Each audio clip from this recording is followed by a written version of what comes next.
Hello my dear.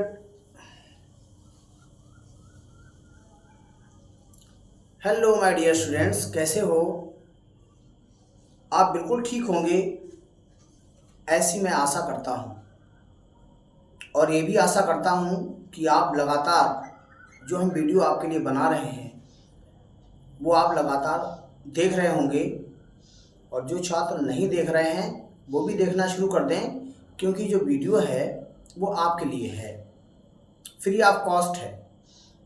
हमारे channel को ज़रूर सब्सक्राइब करें, अपने साथियों को ज़रूर शेयर करें, जिनको नहीं पता है उनको ज़रूर बताएं। चैनल का नाम जानते ही होंगे आप, physics bye Ramesh sir, the great physics वाला।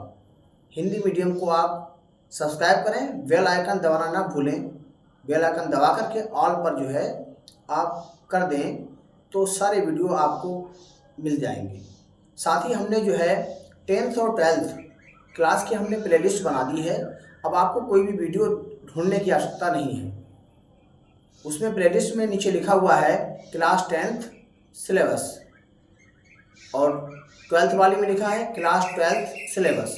उसको जब आप क्लिक करेंगे तो क्रम से वीडियोज़ आपको मिल जाएंगे। तो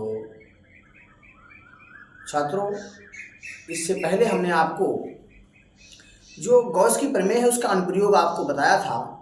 क्या बताया था? उसमें जो है एक गोलीय कोष था, अचालक गोलीय कोष। इसके केंद्र से क्या है, कुछ बाहर की ओर बिंदु स्थित था, कोई बिंदु अंदर की ओर स्थित था, कोई बिंदु इसके पृष्ठ पर स्थित था। ऐसी तीन स्थितियों में हमने आपको वैद्युत क्षेत्र की तीव्रता का जो है वो सूत्र हल करके दिखाया, उसका डेरिवेशन आपको बताया। अब हमें एक बहुत इंपॉर्टेंट है, पेपर में अक्सर आ जाता है, गॉस की प्रमेय से कूलाम के नियम का सत्यापन। किस तरह से हम कूलाम का नियम का सत्यापन करेंगे, या उसका हम सूत्र किस तरह से प्राप्त करें, कूलाम के नियम को कैसे प्राप्त करेंगे, ये बात हम आज को शुरू करते हैं। तो बिना किसी देर किए हुए हम आप इसको शुरू करते हैं। क्या है आपका? गॉस की प्रमेय से कूलाम के नियम का निगमन। निगमन का मतलब आपको ये हल करके दिखाना है, इसकी उत्पत्ति करके दिखानी है। ठीक है, किस तरह से निगमन होगा ये हम आपको बताते हैं। इसके लिए क्या करते हैं, सबसे पहले कोई सपोज दैट यहाँ पर ये प्लस क्यू आवेश है और ओ बिंदु पर रखा हुआ है। इससे स्मॉल आर दूरी पर कोई बिंदु P है, ठीक है, थोड़ा दूर हटा के लिखें इसे। कोई बिंदु P है स्मॉल आर दूरी पर। इस पर हमें क्या करनी है, वैद्युत क्षेत्र की तीव्रता ज्ञात करनी है। इसके लिए क्या होगा, हम क्या करते हैं, प्लस क्यू आवेश से स्मॉल आर दूरी पर बिंदु P पर एक परीक्षण आवेश प्लस क्यू रखा मान सकते हैं, प्लस क्यू 0। ठीक है, ऐसा क्यों है? क्योंकि आपको पता है कि कूलाम के नियम में वैद्युत बल की आवश्यकता होती है, और वैद्युत बल जो है वो निकालने के लिए आपको क्षेत्र की तीव्रता की आवश्यकता होगी। और वो कैसे निकालेंगे वो हम आपको बता दे रहे हैं किस तरह से। तो क्या करेंगे, एक बार इसकी भाषा भी समझ लें। माना प्लस क्यू आवेश बिंदु O पर स्थित है, इससे स्मॉल आर दूरी पर बिंदु P है, जिस पर हमें क्या करना है, वैद्युत क्षेत्र की तीव्रता ज्ञात करके कूलाम के नियम का सत्यापन निगमन करना है। इसके लिए हम बिंदु P पर प्लस क्यू आवेश को, Q0 आवेश को रखा मान सकते हैं। अब इसके लिए क्या करते हैं, सबसे पहले हम क्या करेंगे, बिंदु P से होता हुआ एक गोलीय गॉसियन पृष्ठ इस तरह से खींच लेते हैं। गोलीय गॉसियन पृष्ठ,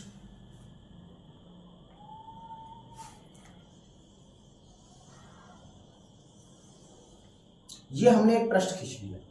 ठीक है, इस बिंदु के चारों ओर हमने क्या है, इस पृष्ठ पर एक क्षेत्रफल अवयव dA की कल्पना की, अर्थात एक क्षेत्रफल अवयव डी हमने ले लिया, इस क्षेत्रफल का वेक्टर डी वेक्टर और प्लस क्यू के कारण जो क्षेत्र की तीव्रता है ई वेक्टर एक ही दिशा में कार्य कर रहे हैं। प्लस क्यू के कारण बाहर की ओर होता है, इसलिए देखो ई वेक्टर हो गया, और जो क्षेत्रफल होता है वो तल के लंबवत होता है, इसलिए दोनों क्या हैं, एक ही दिशा में हैं। एक बार फिर समझ लें, माना प्लस क्यू आवेश क्या है, बिंदु O पर रखा हुआ है, इससे स्मॉल r दूरी पर बिंदु P है जिस पर हमें क्षेत्र की तीव्रता ज्ञात करनी है।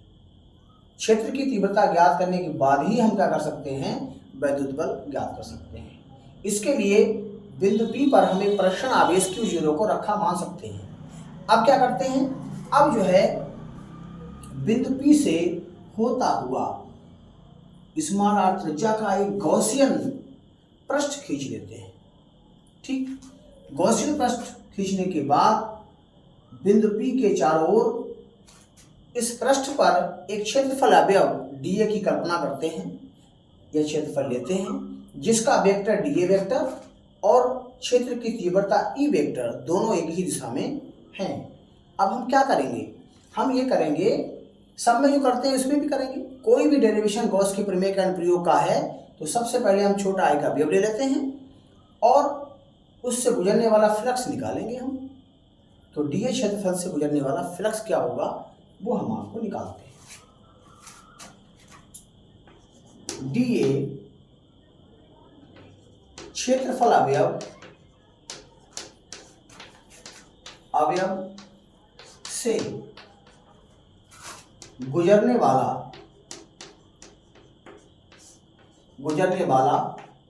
वैद्युत फ्लक्स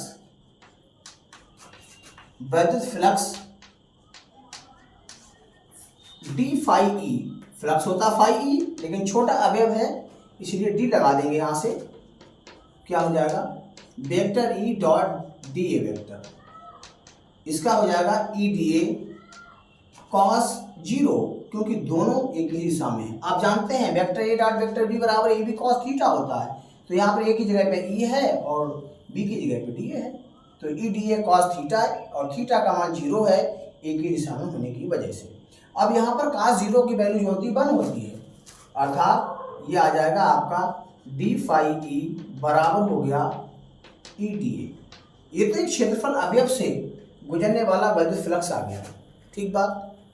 अब हम क्या करेंगे, संपूर्ण गॉसियन पृष्ठ से गुजरने वाला फ्लक्स ज्ञात कर लेते हैं। संपूर्ण गॉसियन पृष्ठ से गुजरने वाला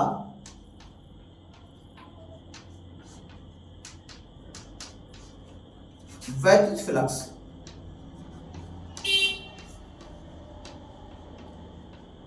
ये हो जाएगा टोटल के लिए फाई ई और इसका समाकलन कर देंगे ई डी। ठीक है, ध्यान से देख लें इसको अच्छी तरह से।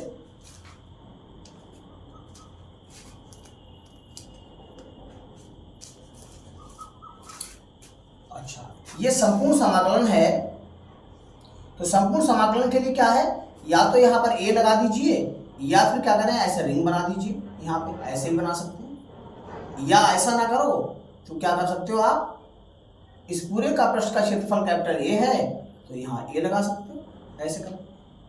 ठीक है, तो ये हो गया आपका इस संपूर्ण समाकलन या क्षेत्रफल A dA। ये क्या है, पूरा क्षेत्रफल है, इसको हम लिख देंगे EA। A क्या है, इस गोलीय गॉसियन पृष्ठ है उसका क्षेत्रफल है, तो इसका मान क्या होता है 4 पाई आर स्क्वायर। गोले के पृष्ठ वक्र पृष्ठ का क्षेत्रफल जो है या संपूर्ण पृष्ठ का जो क्षेत्रफल है या उसका सूत्र जो है 4 पाई आर स्क्वायर होता है, तो हम 4 पाई आर स्क्वायर यहाँ रख देंगे। तो देखिए, और साथ में क्या गॉस की प्रमेय लगा देते हैं। फाई ई बराबर क्या होता है क्यू अपान एप्सिलॉन 0, तो इसकी जगह गॉस की प्रमेय से क्यू अपान एप्सिलॉन 0 रख दिया हमने, ई गुणा 4 पाई आर स्क्वायर। ठीक हो गया, तो यहाँ से एक जो सूत्र आपको मिलेगा वो मिल जाएगा E बराबर 1/4 पाई एप्सिलॉन 0 और Q अपान R स्क्वायर। ये आपको वैद्युत क्षेत्र की तीव्रता आपको प्राप्त होगी। ठीक है, अब देखिए इस क्षेत्र की तीव्रता होने की वजह से क्या होगा, आपको पता है यहाँ प्लस Q0 क्या है, परीक्षण आवेश रखा हुआ है, अर्थात परीक्षण आवेश Q0 पर लगने वाला बल किसके द्वारा, प्लस Q आवेश के कारण। प्लस Q आवेश के कारण बिंदु P पर जो प्लस Q0 परीक्षण आवेश रखा हुआ है उस पर लगने वाला बल हम निकाल लेंगे, और बल यहाँ पर निकालने के लिए आपको वैद्युत क्षेत्र की तीव्रता आपको हमने निकाल ली है। तो इसको देख ले पहले सही तरीके से, आप कुछ भी नहीं है, आप सबसे पहले क्षेत्रफल अवयय मान लिया करो, उससे गुजरने वाला फ्लक्स निकाल लिया। अगर एक ही दिशा में E और dA हैं तो 0 रख दो यहाँ पर। संपूर्ण के लिए क्या है, समाकलन इसका कर दो। संपूर्ण समाकलन के लिए यहाँ रिंग लगा सकते हो या फिर ये लिख लो, संपूर्ण क्षेत्रफल से गुजरने वाला फ्लक्स, ये आपका A के बराबर हो गया। ये पूरा क्या है, गोलीय गॉसियन पृष्ठ है, गोले का पृष्ठ क्षेत्रफल जो है 4πr² होता है। ये गॉस की प्रमेय से फाई E बराबर Q/ε0 हो गया, और इसको हम जब E का मान निकालेंगे इसके बटे में आ जाएगा। इस तरह से E का मान आपके पास आ गया। अब देखिए इसके आगे स्क्रीनशॉट ले लें आप।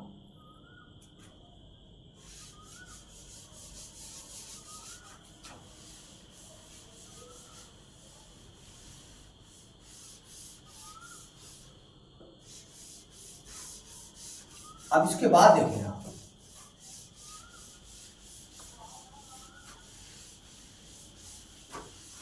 देखिए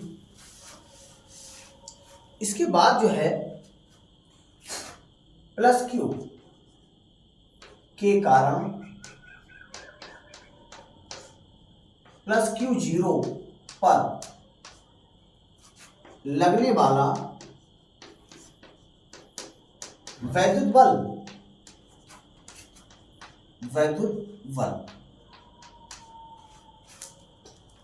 देखिए क्या होगा, F बराबर Q0E। यहां से क्या करेंगे, E का मान रख दीजिए, तो Q0 गुणा 1/4 पाई एप्सिलॉन 0 इंटू Q/r²। इसको हम इस तरह से लिख सकते हैं 1/4 पाई एप्सिलॉन 0 Q0 बटे में r²। कूलाम का जो नियम है वो क्या है, F बराबर 1/4 पाई एप्सिलॉन 0 Q1 Q2 बटे r²। यहाँ पर दो आवेश होना आवश्यक है, Q1 Q2 नहीं है तो Q और Q0 है। तो इस तरह से ये कूलाम का नियम आपके द्वारा निगमित हो गया। यही कूलाम का नियम है।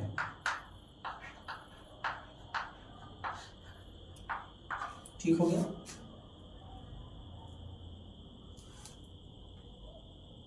देख लें, बहुत आसान डेरिवेशन है ये। अब हम आगे बात करेंगे, ये चैप्टर आपका खत्म होता है, गॉस की प्रमेय वाला थ्योरी इसकी खत्म होती है। अब हम न्यूमेरिकल की बात करते हैं, बहुत इंपॉर्टेंट न्यूमेरिकल है। ये कॉपी में अपने जरूर लिख लें, नोट्स बनाते चलें हमारे साथ साथ, तभी काम चलेगा।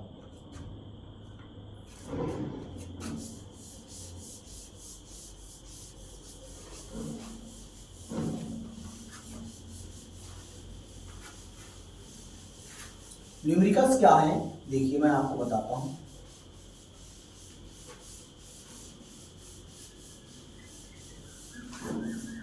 बहुत ही आसान तरीके से सिंपल लहजे में हम आपको न्यूमेरिकल बताएंगे। बस आपको करना ही है कि आप जो हैं इसको अपनी कॉपी बनाई जो है आपने, उसमें आप नोट करते रहें। तो आप आंकिक प्रश्न देखिए,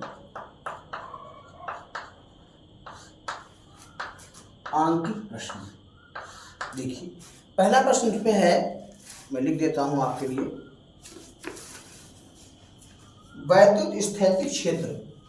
प्रश्न नंबर 1, वैद्युत स्थैतिक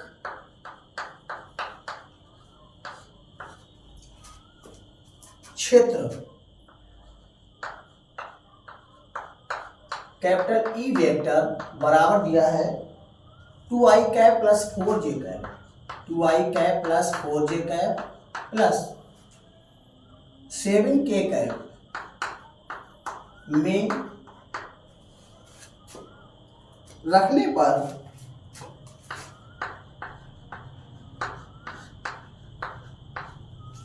पर पृष्ठ क्षेत्रफल कौन सा है, पृष्ठ ए वेक्टर बराबर 10j कैप से होकर गुजरने वाला वैद्युत फ्लक्स होकर कितना वैद्युत फ्लक्स बाहर निकलेगा, होकर कितना वैद्युत फ्लक्स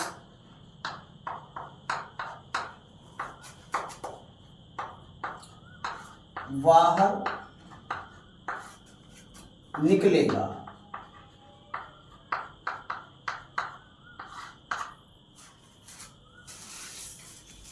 अब आप यहां देख लीजिए, बहुत ही आसान सवाल है लेकिन बहुत इंपॉर्टेंट है। वैद्युत स्थैतिक क्षेत्र E vector 2i cap plus 4j cap plus 7k cap में रखने पर पृष्ठ क्षेत्रफल ए वेक्टर 10j कैप से होकर कितना वैद्युत फ्लक्स बाहर निकलेगा। वैद्युत फ्लक्स के हमने सूत्र आपको बताए हैं, कई सूत्र इसके हैं। फाई ई बराबर क्या है, vector E dot vector A, इसके बाद में ई ए कॉस थीटा है, ठीक है। तो अब आप यहाँ देखिए, और वैद्युत फ्लक्स फाई ई बराबर क्यू अपान एप्सिलॉन 0 भी है, लेकिन सवाल में क्या दिया हुआ वो देखें पहले। आपको ई वेक्टर दिया है और ए वेक्टर दिया है, तो हम वेक्टर के रूप में जो आपका इसका सॉल्यूशन देखते हैं। वैद्युत फ्लक्स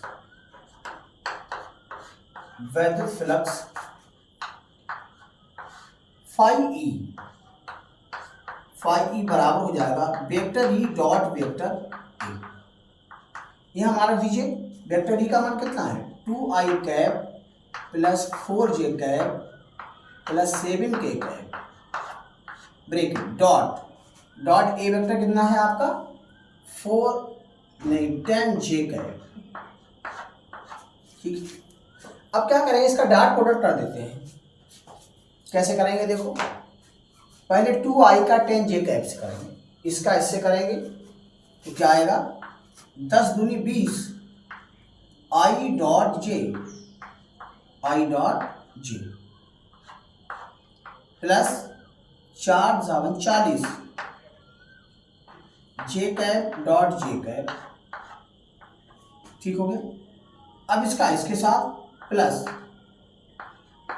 10 सत्ते 70 k cap dot j cap, ठीक है। अब इनमें जो क्या है i cap j cap k cap क्या है, एकांक सदिश है, एकांक वेक्टर हैं। इनमें जो समान यानी i dot i j dot j k dot k, इनका मान जो है 1 होता है, और विपरीत प्रकार के एकांक vector i dot j dot k dot i, इन सब का मान 0 के बराबर होता है, ठीक बात। अभी क्यों होता, आप 11वीं क्लास में आप पढ़ चुके हैं, क्योंकि हम जानते हैं a डॉट b बराबर ए बी कॉस थीटा होता है ना। एक हम बता देते हैं, बाकी आप जो है करते रहना। अब हमें i डॉट j निकालना, मान लीजिए एकांक वेक्टर है, तो क्या होगा, पहले का परिमाण 1 होगा, दूसरे का भी गुणा दूसरे का परिमाण कॉस। i और j के बीच में जो एंगल बनेगा ये म्यूचुअली परपेंडिकुलर होते हैं, परस्पर लंबवत होते हैं। इस तरह से देखो, ये i हो गया, j हो गया और k हो गया, इनके बीच 90-90 का अंश का जो है वो कोण होता है, तो इनके बीच क्या होगा 90 डिग्री का एंगल होगा, और cos 90 का मान 0 होता है, इसलिए सारा 0 हो गया। तो i dot j dot k dot i, इसका सबका मान 0 होता है। अब i डॉट i ले लो दो थोड़ी देर के लिए, i डॉट i क्या हुआ 1 इंटू 1, इसका भी मान 1, इसका भी मान 1, और i के साथ i का कोण जो बनेगा 0 बनेगा, cos 0 का मान 1, तो ये 1 आ गया। तो i dot i j dot j k dot k इन सब का मान जो है वो 1 के बराबर होता है। ये मान हम यहाँ पर लगाएंगे, देखिए कैसे इसको हल करते हैं।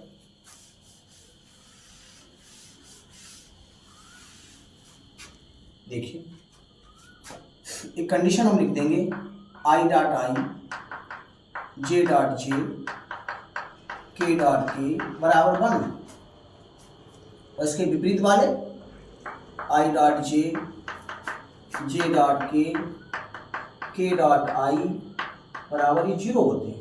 ये कंडीशंस होती हैं, ये आप याद रख लेंगे।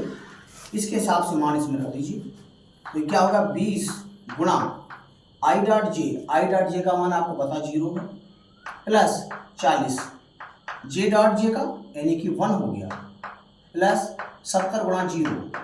तो ये क्या हो जाएगा आपका 0 प्लस 40 प्लस आपका 0, तो ये आपका 40 5 का मात्रक दिया नहीं तो आगे इसमें लिख दो मात्रक या इकाई। तो इस तरह से ये है आपका मान ज्ञात हो गया। देख लें, बहुत आसान है और इसका स्क्रीनशॉट भी ले सकते हैं।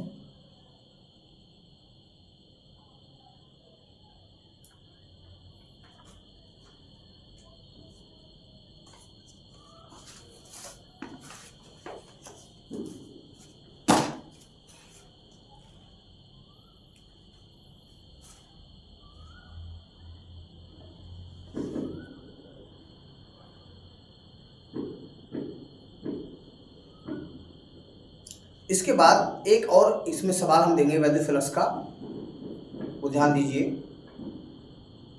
बहुत आसान सा है।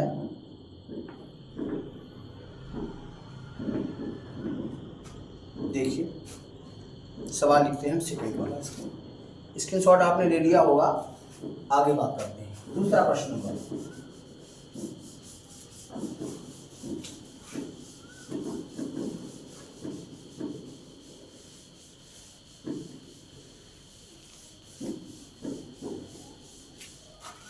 दूसरा प्रश्न क्या होगा वो मैं आपको अभी बता रहा हूं।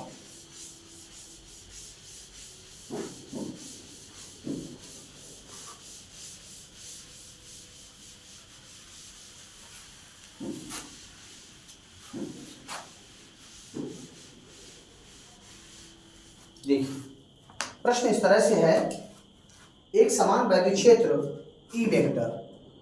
प्रश्न नंबर 2, एक समान वैद्युत क्षेत्र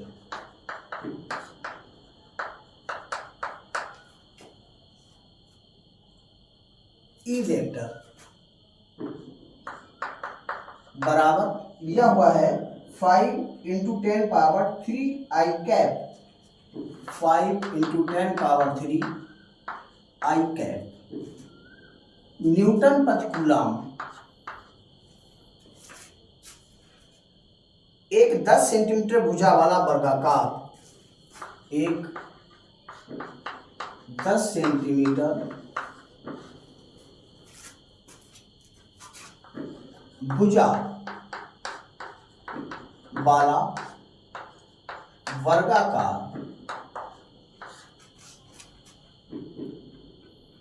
समतल पृष्ठ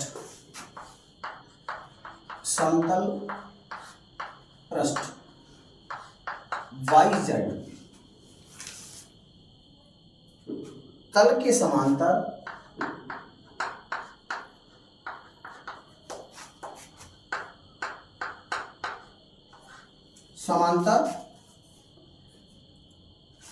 स्थित है।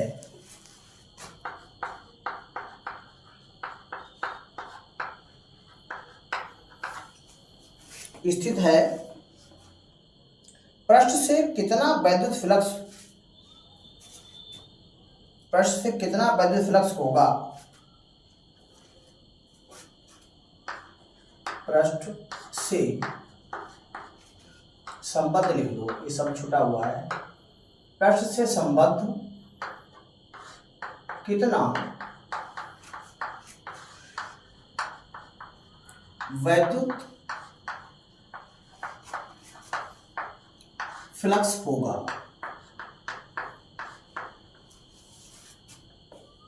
यदि पृष्ठ का तल x अक्ष की दिशा से, यदि पृष्ठ का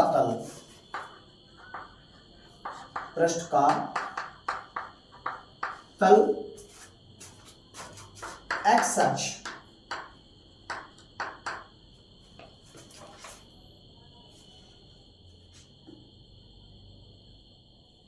की दिशा से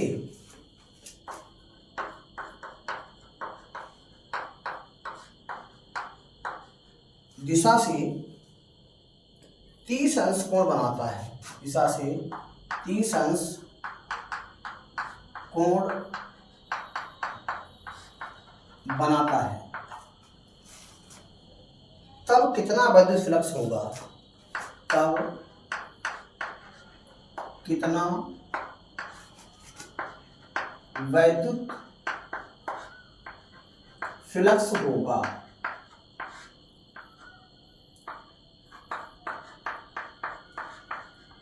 इसमें दो कंडीशंस आपको दी हुई हैं।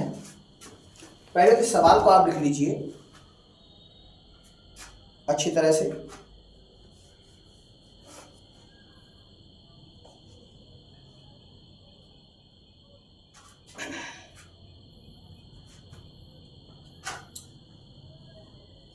आपको क्या क्या दिया हुआ है पहले वो लिखा जाए।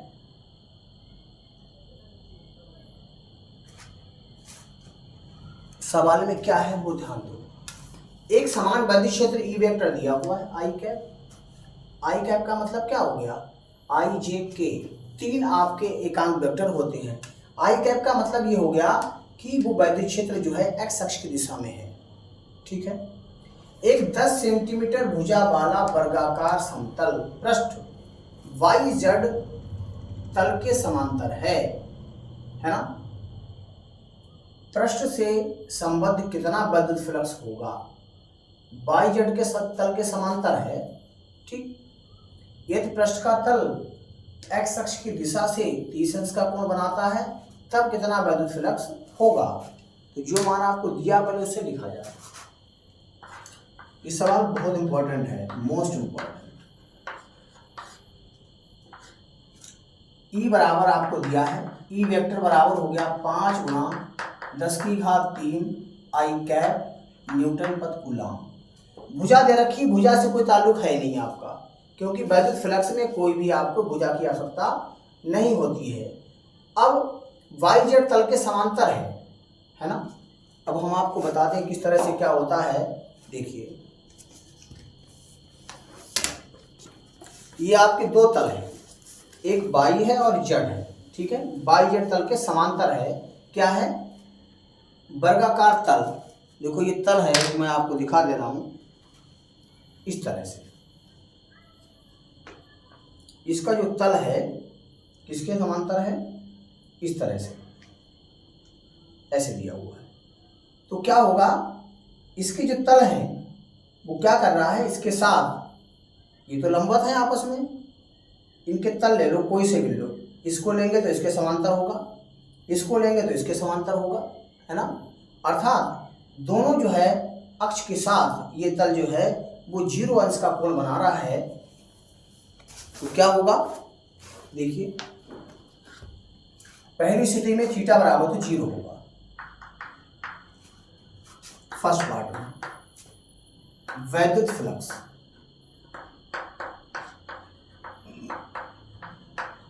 फाई ई बराबर हो जाएगा ई ए कॉस थीटा, ठीक है। यहां पर ए का मान भी दिया हुआ, कहीं ए का मान दिया हुआ है, देखो कहां गया, क्षेत्रफल ए नहीं दिया हुआ तो निकाल लेंगे। इसमें भुजा दे रखी है आपकी, भुजा दे रखी है 10 सेंटीमीटर, इसको आप मीटर में चेंज कर लीजिए, 0.1 मीटर आ गया। तो वर्गाकार पृष्ठ का क्षेत्रफल, यानी वर्ग का क्षेत्रफल जो होता है भुजा स्क्वायर होता है, भुजा स्क्वायर। यहां से क्या करेंगे, 0.1 का स्क्वायर 0.01, इसको हम कर सकते हैं 1 गुणा 10 की घात -2 मीटर स्क्वायर कर सकते हैं, ठीक हो गया। अब यहां मान रख दीजिए, ई का मान है आपके पास कितना, 5 गुणा 10 की घात 3 आई कैप, और ए का मान जो है क्षेत्रफल किस दिशा में है, वाईजेड तल है, तो जो क्षेत्रफल होगा आपका एक्स अक्ष की दिशा में होगा। अर्थात यहां पर जो क्षेत्रफल है कैपिटल ए, इसे वेक्टर लगा दो, पहले ए लिखो केवल। जब हम इसका ए वेक्टर लगाएंगे तो क्या होगा, 10 की घात -2 आई कैप, इस तरह से आ जाएगा। ये मान यहां रख दीजिए, 10 की घात -2 आई कैप, और कॉस कितना हो गया आपका 0।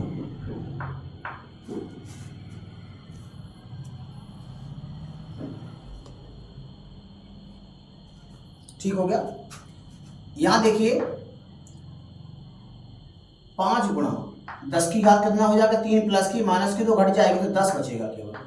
अब आई क्या एकांक वेक्टर है, एकांक वेक्टर मतलब इसका जो परिमाण है 1 होता है, इधर भी एकांक वेक्टर आई हो गया, तो आपका क्या हो जाएगा, ये cos 0 का मान 1। तो इस तरह से आपका 50 हो गया ये न्यूटन मीटर स्क्वायर प्रति कूलम। ये आपका जो है वैद्युत फ्लक्स यहां से आ गया। देख लीजिए आप अच्छी तरह से।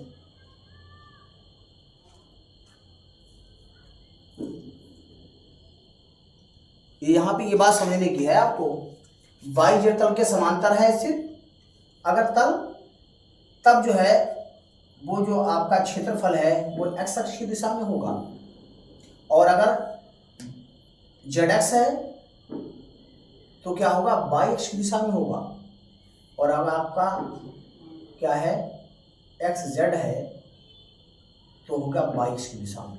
ठीक है, इस तरह से देखो ये मान आपका यहां से आ गया। अब दूसरा पार्ट क्या है, देखो दूसरे पार्ट को समझने की जरूरत है। इसके स्क्रीनशॉट ले लीजिए।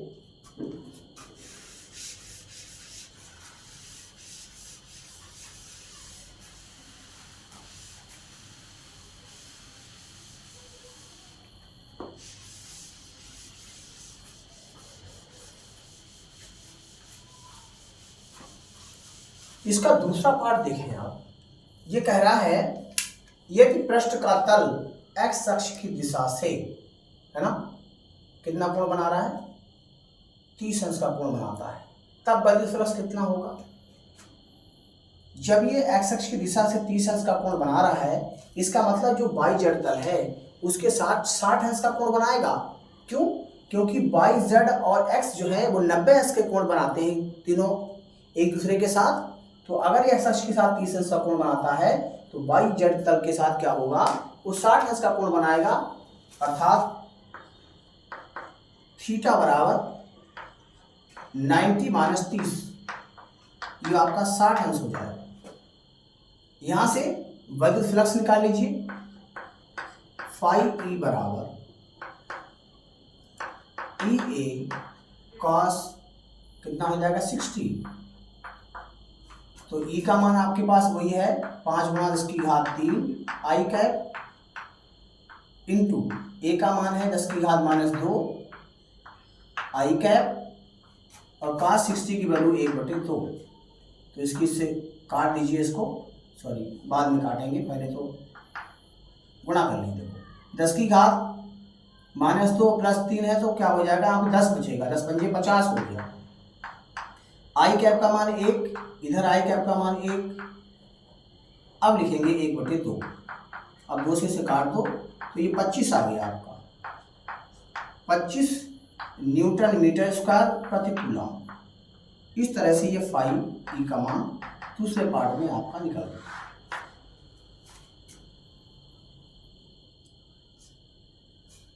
देख लें अच्छी तरह से आप, बस यही कॉन्सेप्ट समझने की जरूरत है।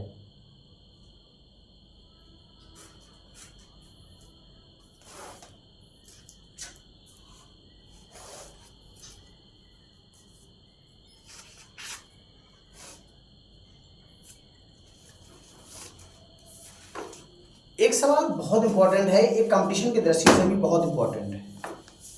इसका आप स्क्रीनशॉट ले लीजिए और फिर हम अगला क्वेश्चन लिखते हैं।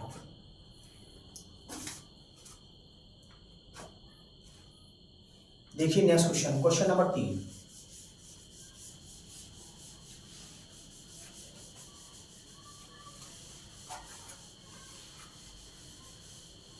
आपके बोर्ड में तो पूछा ही जाएगा, साथ में कंपटीशन में भी जो है ये क्वेश्चन जो है पूछा गया है कई बार, और है कुछ नहीं खास बात इसमें, आप बहुत ही तरीके से इसको हम बताएंगे क्या होता है। देखिए प्रश्न नंबर 3 है इस तरह से,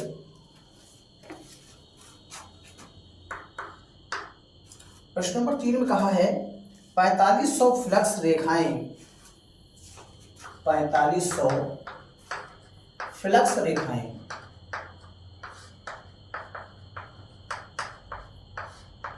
फ्लक्स रेखाएं किसी निश्चित आयतन के क्षेत्रफल के भीतर जा रही हैं, किसी निश्चित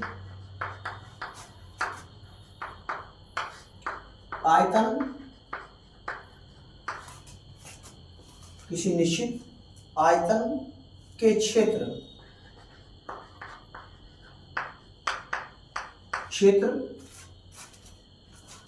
के भीतर जा रही है। इसका मतलब क्या है, प्रवेश कर रही है, जा रही हैं, तथा 2500 फ्लक्स रेखाएं उसी क्षेत्र से बाहर निकल रही हैं, तथा 2500 क्षेत्र रेखाएं पृष्ठ से बाहर निकल रही हैं।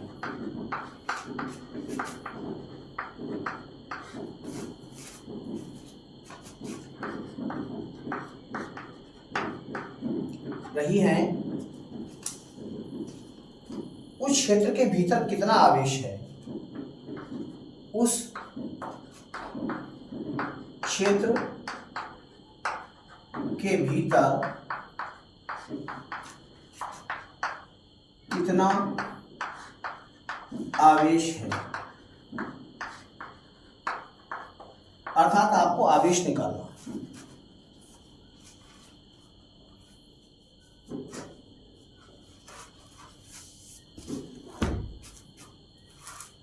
तो देखिए यहां से 4500 फ्लक्स रेखाएं किसी निश्चित आयतन के क्षेत्र के भीतर प्रवेश कर रही हैं और 2500 पृष्ठ से बाहर निकल रही हैं। उस क्षेत्र के भीतर कितना आवेश होगा। आवेश निकालने के लिए पहले आपको फ्लक्स पता होना चाहिए, फाई जब पता होगा तो Q/ε0 लगा करके हम क्या कर सकते हैं, Q का मान ज्ञात कर सकते हैं। तो पहले क्या करना होगा, ये जो रेखाएं दी रखी हैं इसमें क्या सिद्धांत होता है। वैद्युत फ्लक्स में क्या हमने आपको बताया था, हमने ये बताया था कि पृष्ठ, किसी भी पृष्ठ से गुजरने वाली वैद्युत बल रेखाओं की संख्या को क्या कहते हैं, वैद्युत फ्लक्स कहते हैं। अब यहाँ पर देखिए कुछ बाहर निकल रही है, कुछ भीतर प्रवेश कर रही है, तो क्या होता है इसका सूत्र, इसका क्या होता है, नियम क्या है इसका, वैद्युत फ्लक्स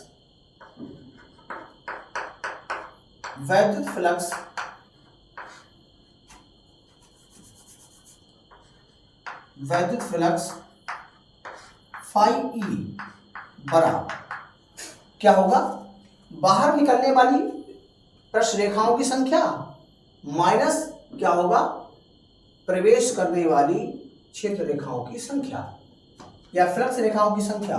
तो बाहर निकलने वाली आपकी 2500 हो गई, माइनस प्रवेश करने वाली 4500, तो ये घट जाएंगी, तो ये माइनस का आपका 200, ये आपका फ्लक्स पता लग गया। तो आप सूत्र लगा देंगे, फाई ई बराबर क्या होता है, Q/ε0, हमें Q निकालना है तो इसकी इससे मल्टीप्लाई हो जाएगी, Q बराबर हो गया फाई ई गुणा में ε0, इनके मान रख दीजिए, माइनस का 2000 गुणा ε0 का मान है 8.85 गुणा 10 की घात -12, ये आप जानते हैं अच्छी तरह से। गुणा कर दीजिए इसका, तो 2 पंजे 10 का 0, 2 अट्ठे 16 17, 2 अट्ठे 16 17, 0.2 के बाद गुणा, देखिए घात यहाँ पर क्या है, 1 2 3 प्लस की घात है, इसमें घटा देंगे तो माइनस की 9 बचेगी, ये माइनस यहाँ आ जाएगा। तो चाहो तो इसको आप यहीं छोड़ दीजिए या फिर क्या करें, पॉइंट उठा के यहाँ ले आइए। जब पॉइंट राइट टू लेफ्ट लाते हैं जितने स्थान, वो प्लस की पावर बढ़ जाती है। -1.77 गुणा 10 की घात -9 प्लस का 1, एक स्थान इधर लाए हैं तो एक घात इसमें प्लस हो जाएगी। 1.77 गुणा 10 की घात -8, ये कूलाम आपका उत्तर है। इसको देख लें, इसका स्क्रीनशॉट ले लें, बहुत इंपॉर्टेंट सवाल है, कंपटीशन में के दृष्टि से भी बहुत अच्छा है।